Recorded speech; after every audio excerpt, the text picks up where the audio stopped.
que el día de hoy vamos a ver algo que quizá muchas otras veces ya lo hemos visto, pero que es necesario recordarlo en los tiempos complejos y en los tiempos difíciles, y es la providencia de Dios. Y como les decía, estamos pasando en Chile momentos difíciles, bueno, en el mundo, como podrán saber, pero vamos a remitirnos aquí, donde muchas veces se plantean ciertas cuestiones sobre qué va a pasar. Está la incertidumbre eh, presente en nuestras vidas, pero la misma experiencia en estos últimos meses, quizás desde octubre, lo que ha pasado ahora, nos da muestras de que no hay nada certero, que todo es vanidad, que un día tenemos trabajo y al otro día no lo tenemos, quizás usted tiene una buena situación y al otro día no la tiene, quizás usted puede tener cobijo en su familia, pero al otro día ya no está la familia tal como estaba. Y que la única certeza que tenemos en nuestras vidas es nuestro Señor, ¿ya? Y cuando hablamos de la providencia de Dios, estamos hablando acerca de una cosa que quizá usted ha repetido más de alguna vez en estas semanas, y es que Dios tiene el control. Y es que Dios tiene el control. Génesis 50:20, José, del cual vamos a hablar y vamos a hacer un resumen de su vida. Al final de esta historia se encuentra con, spoiler, se encuentra con sus hermanos y les dice: vosotros pensasteis mal contra mí, mas Dios lo encaminó a bien, para hacer lo que vemos hoy, para mantener en vida a mucho pueblo. Y quizá usted se acuerda de José, pero antes que eso, déjeme explicarle lo que es la providencia de Dios. La providencia de Dios es una obra que Dios hace. Según aquí este autor, en una pequeña definición, dice que la providencia de Dios es la continua acción de Dios para conservar la creación a la que Él ha dado la existencia y guiarla hasta conseguir los propósitos pretendidos. ¿Qué significa esto en palabras más simples? Es que Dios crea a este mundo y todo lo que en él hay, todo, lo visible y lo invisible, lo crea, pero no solo lo crea y lo deja así como ahora vételas por tú misma, sino que crea todo lo que hay y lo afirma, lo conserva. Él guía la historia, Él guía los propósitos para cumplir su voluntad. Y esa providencia de Dios se refleja en esta historia de José. Y por eso yo quiero que nos metamos en la historia de José y veamos cómo la mano de Dios está en toda la historia y cómo en esa historia Dios comienza a guiar y a actuar de tal modo que al final consigue sus propósitos pretendidos. Es decir, la providencia de Dios es que Dios nos crea, pero que también Él tiene el control de nuestra vida. Él controla todo lo que pasa. Si llueve es porque Él envía la lluvia. Si hay vientos es porque Él tiene el control de los vientos. Si hay dice la Biblia, si hay algún nuevo rey o algo así, dice que Él pone y saca a los reyes.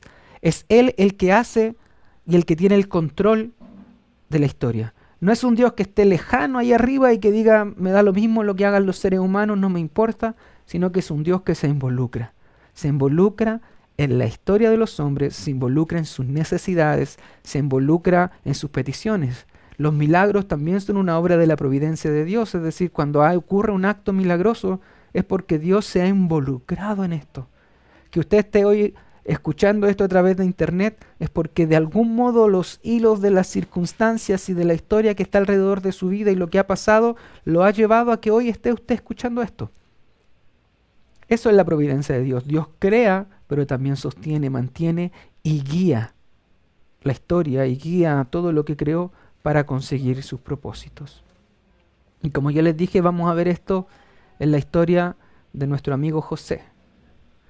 Génesis 37:9 dice: soñó aún otro sueño y lo contó a sus hermanos diciendo: he aquí que he soñado otro sueño, y he aquí que el sol y la luna y 11 estrellas se inclinaban a mí. Quizá usted recuerde a José como el soñador, el de la túnica de colores, el que interpretaba sueños. Y esa es la historia de José, por eso lo conocemos. Aquí está este texto en Génesis 37:9 que nos habla que José había tenido dos sueños. En estos sueños se mostraba de alguna manera a sus hermanos y a sus padres postrados delante de él. Entonces cuando va José y les cuenta esto a sus hermanos, a sus 11 hermanos, sus hermanos no estuvieron muy contentos de que esto aconteciera. No les pareció muy bonito que él sostuviera que había un sueño que él tenía donde ellos se iban a postrar delante de él. Entonces lo que hicieron es buscar deshacerse de él. Querían matarlo. Ese es el primer plan que tuvieron. Querían matarlo. Quizá usted se recuerda de la historia. Y lo querían matar y buscaron cómo hacerlo. Entonces, a través de esto, de este deseo pecaminoso de los hermanos de José, vemos que Dios está ya comenzando a actuar. Y no es que Dios sea el que los motivó a pecar, ni el causante del pecado, sino que a través de estas circunstancias Dios va ordenando la historia para lograr sus propósitos, como decíamos, a través de la providencia. Entonces más adelante en la historia, en Génesis 37:28, dice, sacaron ellos a José de la cisterna, lo trajeron arriba y lo vendieron a los ismaelitas por 20 piezas de plata. Y estos se llevaron a José a Egipto. O sea, los hermanos se reúnen para matarlo, pero finalmente a través de diversas circunstancias, usted puede leer ahí Génesis 37 en adelante, usted se va a dar cuenta de que al final no deciden matarlo, sino que lo meten en una cisterna para que quede ahí, y cuando ven que vienen unos ismaelitas, a José lo venden como esclavo. O sea, no es algo muy bonito. A veces uno pensaría que los planes de Dios siempre son cosas buenas, que a los hijos de Dios no les pasan cosas malas, que los creyentes no tienen que sufrir. A lo mejor usted habrá escuchado por ahí que en medio de esta pandemia del COVID los cristianos están de cierto modo protegidos y que no les va a pasar nada. Bueno, probablemente sí les pueda pasar algo. Probablemente a usted como cristiano, como creyente, como persona de fe, a lo mejor va a ser de aquellos que se va a enfermar de esto. Porque que seamos creyentes, que tengamos nuestra fe y nuestra confianza depositada en Jesucristo como nuestro Señor y Salvador, no nos aísla completamente de todo. Nuestro camino no es un camino de rosas donde todas las cosas que nos acontecen son puras alegrías. Usted mismo a través de su propia experiencia, de su propia vida, ha podido ver que hay cosas que son sumamente difíciles de llevar. La enfermedad, la muerte, quizás la cesantía, quizás conflictos familiares. Y no significa esto que usted sea una persona mala a la cual Dios lo está castigando, sino que a veces Dios utiliza estas adversidades para forjar nuestro carácter, para lograr sus planes, para lograr sus propósitos. Si se da cuenta, hasta aquí José no había hecho nada malo que uno pudiese decir, no, es que esto le pasó a José porque José era un adúltero o porque José era un ladrón. No, vemos aquí a un muchacho, José, que sencillamente había tenido un sueño de parte de Dios, donde Dios le mostraba algo que iba a acontecer. Sus hermanos tuvieron celos, decidieron matarlo. Por causa de la providencia divina no muere, no lo matan, sino que lo venden, y ahora pasa a ser José, el hijo de Jacob, pasa a ser ahora un esclavo. ¿Y qué dice aquí al final? Y estos, ¿quiénes? Los ismaelitas, se llevaron a José a Egipto.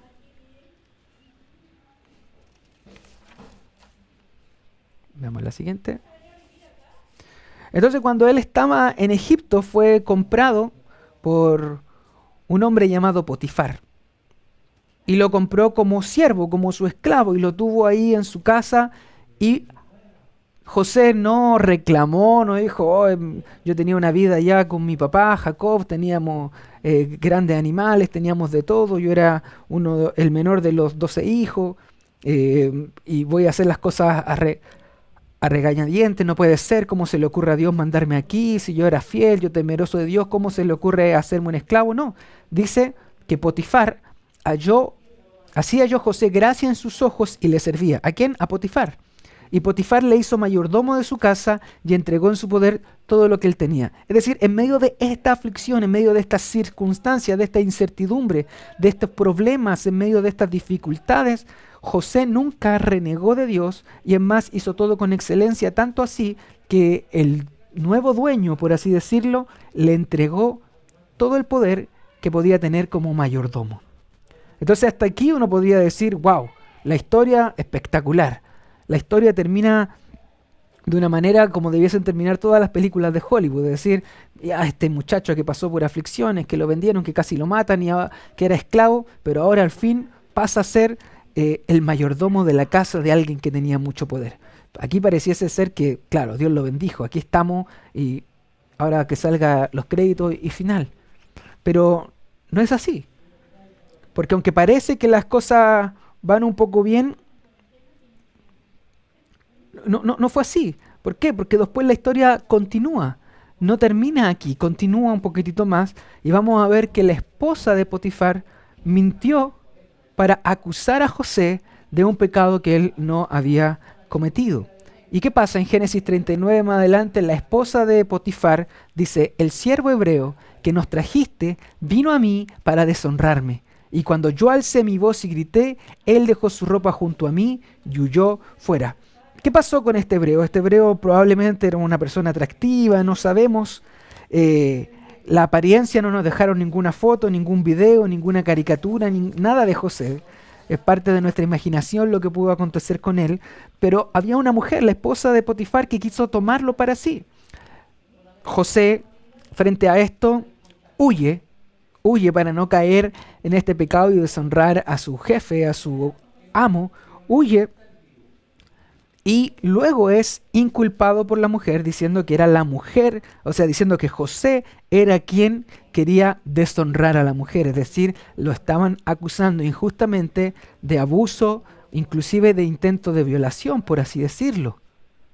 Entonces, esta historia de José no nos parece una historia que sea una historia muy feliz, un cuento de hadas, sino que hemos visto que José pasa de aflicción tras aflicción, de problema tras problema. Lo quieren matar, lo venden como esclavo, ya como esclavo además, inclusive lo acusan de ser una persona que abusaba o que pretendía abusar de la esposa de su amo. Y todas estas cosas injustas le ocurren a quienes aman y sirven a Dios. Es decir, si usted está viviendo injusticias en cualquier momento, si usted está pasando dificultades, quizá usted en su trabajo ha pedido ya no ir más, está preocupado, a lo mejor sí, a lo mejor inclusive hay gente que ha sido despedida de su trabajo. Las cosas injustas también le ocurren a los hijos de Dios. También cosas injustas ocurren a aquellos que creemos que el Señor Jesucristo es nuestro Rey y nuestro Señor. No estamos ajenos a las injusticias, no estamos ajenos a que mientan de nosotros, ni estamos ajenos a que seamos culpados de un crimen que nunca cometimos. Aquí lo vemos en José, pero si hay algo que uno debe recordar es que Dios está en control. Entonces, ¿qué pasa luego? A José lo ponen en prisión. Él, ignorante de todo lo que Dios está haciendo en medio de toda esta miseria, está ahí, firme con el Señor. Nosotros tenemos la capacidad ya de ver la historia completa, pero José en su situación actual, él no sabía lo que iba a acontecer al final. Él no sabía cuáles son los planes y los propósitos de Dios, qué es lo que Dios estaba haciendo. Quizás tenía una chispa de luz por los sueños que había tenido, pero él no lo sabía. De igual modo estamos nosotros. Quizá están aconteciendo cosas que no podemos nosotros comprender porque no tenemos el final de la historia, porque estamos en medio de este desarrollo, aún no sabemos cuáles son los planes más altos que tiene nuestro Señor. Tenemos atisbos, claro, por la fe sabemos que nuestro Señor va a retornar, cielos nuevos, tierra nueva, y vamos a vivir con Él para siempre, pero en medio de las circunstancias adversas, en medio de los problemas, nos cuesta ver el sentido de esto. Pero así como José, usted sepa que Dios está en control. Allí en la cárcel se encuentra con dos hombres que también habían tenido sueños. En medio de la cárcel, un copero que había tenido sueño y usted puede ahí leer sus sueños, pero José finalmente interpreta los sueños. Uno no le va muy bien a uno de los que lo interpreta porque su sueño era que iba a fallecer, pero al otro sí, y José ahí en medio de eso utiliza también lo que Dios le había dado e interpreta los sueños de estos dos hombres, del copero.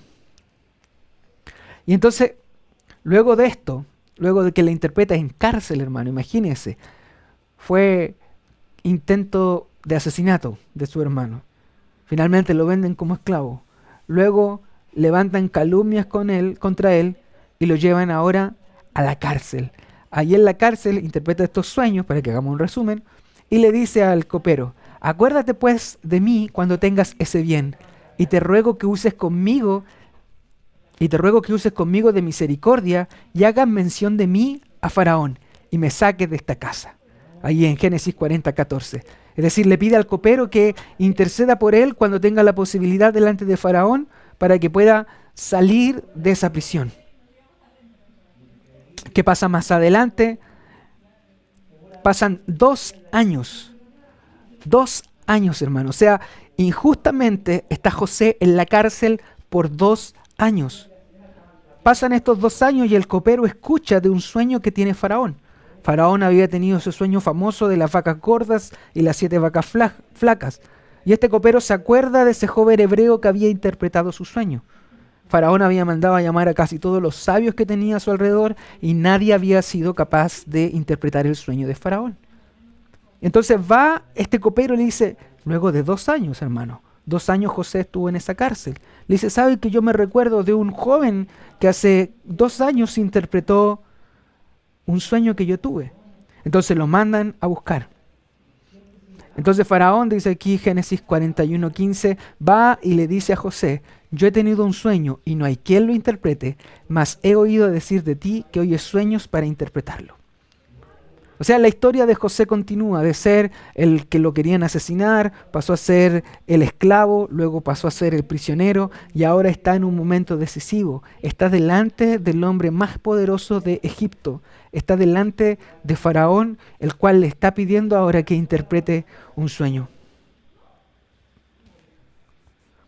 Sigamos. Y está este José aquí, y usted ya sabe un poco el final de la historia. José interpreta el sueño, lo que acontecía y que iban a venir 7 años de grandes provisiones sobre Egipto y 7 años de miseria. Entonces, frente a eso toman una decisión y dicen, vamos a guardar y conservar provisiones para esos 7 años de vaca flaca. Entonces, cuando vienen los 7 años de grandes provisiones, comienzan a guardar y dejan a José a cargo de todo esto. Pasado el tiempo, cuando llega el tiempo ya de la escasez, el tiempo de la hambruna, su familia, aquellos hermanos que lo habían vendido, vienen ahora a Egipto a pedir provisiones. Y no me voy a adentrar mucho en la trama que acontece ahí, donde está esta copa, Benjamín y todo aquello, porque yo lo que quiero que usted el día de hoy se quede es con esto. En los tiempos de José hubo una hambruna. Había una hambruna. Donde si no acontecía lo que aconteció, mucha gente iba a morir de hambre. Mucha gente iba a padecer. Pero en medio de toda esta historia y este sufrimiento de este José, podemos ver cómo Dios estaba obrando para que mucha gente no muriera de hambre. Quizás el día de hoy estamos en un momento complejo donde se dice que mucha gente alrededor del mundo ha muerto y que probablemente mucha gente vaya a morir en nuestra propia nación. Y quizás uno podría pensar y decir, bueno, Señor, ¿por qué no haces esto? ¿Por qué no haces esto otro? Quizás algunos puedan cuestionar su fe misma y decir, oye, pero ¿cómo a ti te pasa esto si no que tú eres cristiano? ¿Dónde está tu Dios? Como le decían a nuestro propio Señor, como decía aquí el Salmo. ¿Dónde está tu Dios? Y quizás podríamos preguntarnos por qué acontece esto, quizás tendría usted mejores soluciones, quizás usted tiene una lista ahí de decir, mira Dios, ¿por qué no haces esto y esto otro? Pero la verdad es que Dios no está lejano a la historia de los seres humanos. Dios está cercano a ti, Dios está cercano a mí. Dios está obrando en medio de toda la aflicción. Dios está obrando en medio del temor, en medio del dolor. Porque así como la vida de José es una vida llena de dificultades, nos damos cuenta al mirar al final de la historia que Dios tenía un propósito en la vida de José. José tenía que interpretar el sueño de Faraón, pero para poder interpretar el sueño de Faraón tendría que haber conocido al copero. Pero para conocer al copero tendría que haber estado en cárcel. Para estar en cárcel tendría que haber sido acusado injustamente para que llegara a la cárcel. Tendría que haber estado en la casa de Potifar, pero para llegar a la casa de Potifar tendría que haber sido vendido como esclavo. Y para ser vendido como esclavo tendrían que sus hermanos haber intentado asesinarlo. O sea, todas aquellas cosas, mirándolas desde una perspectiva eterna, nos damos cuenta que Dios estaba obrando. Dios estaba obrando porque tenía un plan aún mucho mayor. En Génesis 22:18 que está aquí, Dios hablándole a Abraham. Acuérdense, Abraham, Isaac y Jacob. José, hijo de Jacob. Es decir, hablándole a su bisabuelo. Sí, a su bisabuelo. Le dice, en tu simiente serán bendecidas todas las naciones de la tierra. Luego Pablo ya en Gálatas nos dice que aquí estaba hablando del Cristo, del Mesías, que la bendición que iba a venir a todas las naciones de la tierra era la bendición de este Mesías, de Jesús, que nos iba a ser dado, el Hijo de Dios, el Verbo encarnado, el Dios eterno, hecho hombre. Esa era la bendición. Pero les digo algo, ¿de qué familia viene Jesús? ¿De qué linaje? Aquí se está mostrando que iba a venir de la familia de Abraham, Isaac, Jacob, luego de estas tribus gigantescas del pueblo de Israel. Pero ¿qué hubiese pasado si en esa hambruna, en esos 7 años de necesidad, no hubiese habido un José en el puesto donde tenía que estar? El pueblo de Jacob, la familia de Jacob, la tribu de Jacob, quizás hubiese muerto de hambre. Y así, sin esa familia, la simiente hubiese sido aniquilada y Cristo no hubiese llegado. Ciertamente aquello es una fantasía porque en la mente de Dios, los planes de Dios estaba que Cristo viniera desde antes de la fundación del mundo. Pero vemos aquí cómo la providencia de Dios obra, cómo Dios controla las circunstancias y cómo Dios tiene el control de los hilos de la historia. Aún en medio de la aflicción y en medio del dolor, Dios está actuando. Quizás hoy día usted pase por circunstancias complejas, más allá de esta pandemia. A lo mejor usted tiene problemas en su trabajo, en su familia, a lo mejor tiene problemas de salud, problemas económicos. Lo desconozco, pero sepa algo, Dios está en control. Dios está obrando en medio de la necesidad. Dios está obrando cuando parece que todo está oscuro. Dios está obrando. Es por eso que en el 45:5 José habla a sus hermanos y les dice, ahora pues no os entristezcáis ni os pese de haberme vendido acá. Es decir, le dice, miren, no se preocupen. Ustedes me vendieron, ciertamente fue un error, un pecado, algo, pero bueno, ustedes me vendieron, pero no se entristezcan ahora, porque para preservación de vida me envió Dios delante de vosotros. Es decir, José entendía que todo esto que le había acontecido tenía un propósito. Y ese propósito era que su propia familia, los hijos de Jacob, la tribu de Jacob, no muriera. Que pudiese él haber estado en Egipto para poder interpretar ese sueño de Faraón, para poder administrar los graneros y para poder dar alimento al necesitado. Hermano, estamos pasando por tiempos que a lo mejor son complejos, pero debemos confiar en nuestro Señor. Él tiene el control. Él tiene el control de los hilos de la historia. No es que Dios cerró un ojo y apareció algo de repente. No, Dios es omnisciente. Él sabe todo. Más que nosotros. Nuestra mente es incapaz de poder comprender lo que Él entiende. Pero sabemos y tenemos la confianza, la certeza y la esperanza de que tendremos un futuro mejor. Porque a lo mejor usted o yo o cualquiera de los que está escuchando esto puede padecer alguna enfermedad. Y quizá puede pasar por momentos difíciles. Quizá la muerte va a tocar nuestra puerta, no lo sabemos. Porque tarde o temprano aquello va a acontecer si nuestro Señor no vuelve antes. Pero Dios tiene el control. Dios tiene el control de los hilos de la historia. Él está en control. Y José sabía que Dios está en control y que Él estaba asegurando que los descendientes de Abraham no murieran de hambre. Dios es el que cumple sus planes y sus propósitos. Esa es la verdad detrás de toda la historia. Dios está en control. Y quizás, hermano, usted podría decir, bueno, pero si iban a morir de hambre, ¿por qué mejor no les mandó maná del cielo y así no morían de hambre? Bueno, es que Dios utiliza maneras distintas para cumplir sus planes. Y eso es lo que yo compartí hace poco en mis redes sociales. Un chiste, y ya para terminar, un chiste de Condorito, que yo leí, me acuerdo cuando niño, y que la otra vez lo repitieron en la serie de los 80, que estaba Condorito arriba del techo en medio de una inundación y le pide a Dios que lo ayude. En eso llega un bote y el bote le dice, te llevo, y Condorito le dice, no, Dios me va a ayudar. Luego viene una lancha y la lancha le dice, te ayudo, y el Condorito va y le dice, no, Dios me va a ayudar. Luego viene un helicóptero y el helicóptero le dijo, te ayudo, y Condorito dice, no, Dios me va a ayudar. Luego de eso, el agua sube y Condorito muere. Condorito se presenta en esta caricatura frente a Pedro y le reclama, le dice, pero ¿por qué si yo confiaba en Dios que me iba a ayudar, no me ayudaste? Y Pedro le dice, ¿cómo que no? Te mandamos un bote, te mandamos una lancha, te mandamos un helicóptero, pero tú no hiciste caso. Y luego el famoso plop. Hermanos, Dios obra también a través de diversos medios. ¿Qué quiero decir con esto? Que en medio de esto haga usted caso también a las indicaciones de los expertos. No piense usted que el lavarse las manos es una falta de fe. No piense usted que el no juntarse con alguien que pueda estar en la población de riesgo es una falta de fe. No, porque la fe es algo que tenemos nosotros y es nuestra certeza, nuestra convicción y nuestra esperanza que aunque se caiga el mundo por completo y se derribe todo, estamos en las manos del Señor.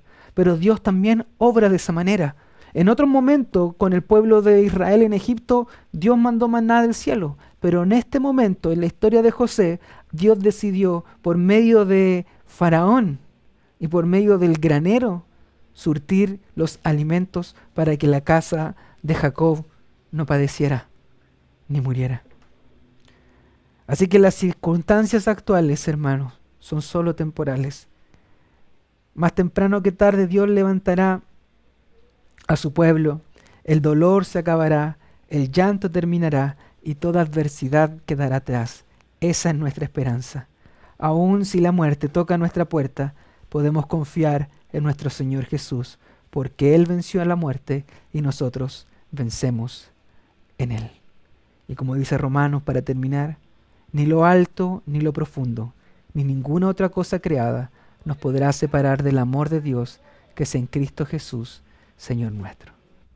Así que si algo usted tiene que hacer en estos días es agarrarse más de la mano de Dios, es confiar más en Él, es confiar que Él tiene el control y que pase lo que pase, nosotros somos de Él. Él es nuestro Señor y para Él vivimos, para Él existimos. Y si vivimos, para Él vivimos, y si morimos, para Él morimos.